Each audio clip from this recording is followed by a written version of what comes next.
Նոր հնարավորություններ ունեք, սիրելի առյուծներ, երբ որ համախոհների միջոցով ձեր կյանքը, ձեր հաջողությունները ապահովել, համախոհներ, որոնք կարող են դառնալ ձեր գործընկերները։ Բացառիկ բարենպաստ դիրքավորում է նրանց համար, ովքեր զբաղվում են աստղաբանությամբ, ովքեր ակտիվ են համացանցում, դրանք բլոգերներն են,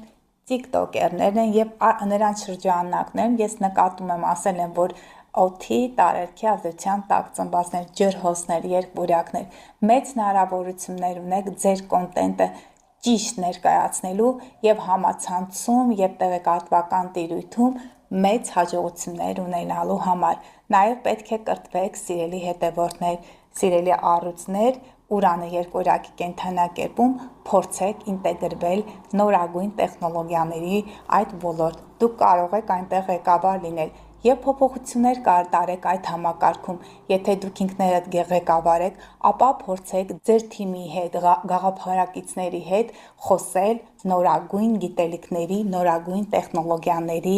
այդ առանցքից։ Փոփոխություններ կատարեք ձեր կյանքում, փոխեք ձեր զուգընկերներին, փոխեք ձեր գաղափարակիցներին կամ նրանց հետ կիսեք ձեր գաղափարները, որպեսզի մեծ հաջողություններ ունենաք։ Եթե չփոխեք, միևնույն է, կյանքը ինքը փոխելու է, որովհետև Պլուտոնը ջրհոսի կենդանակերպում այդպես եղավ, ես հանդիպեցի մի առյուծ աղջկա, որի կյանք մուտք գործեց այնպիսի մեկը, որը քրեաօլիգարխիկ համակարգի ներկայացուցիչներից է։ Ես նրանց զգուշացրեցի, որ երկար չի լինելու այդ հարաբերությունները, բայց միևնույն է, գոյություն ունի կարմա և դու հերթական փորձը պետք է ապրես։ Իհարկե նրանց հարաբերությունները կամաց ավարտվեցին և ամենակարևորը, որ այդ կինը ոչ մի վնաս չկրեց, նա առյուծի կենդանակերպի ազդեցության տակ ծնված էր, իսկ այն անձը կարճի կենդանակերպի ազդեցության տակ։ Իհարկե նրանք փոխեցին իրենց կյանքը, նոր հնարավորություններ կար, որպեսզի փոխհարաբերություններ ստեղծեին,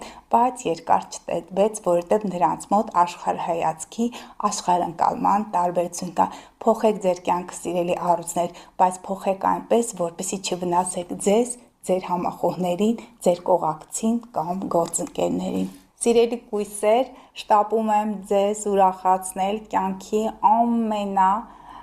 բարենպաստ ժամկետներ եք ապրում, ինչպես ցուլերը, այնպես կույսերը, հետո այդ աղջուրների մասին կխոսեմ, քանի որ Պլուտոնը լինելու է ձեր 6-րդ տանը, արդեն իսկ այդտեղ է, Ուրանը ձեր 10-րդ տունն է, իսկ 10-րդ տունը դա հասարակական բարձր դիրքն է, վարկանիշն է, դա հաջողություններ աշխատանքում, 6-րդ տունը առօրյա աշխատանքն է,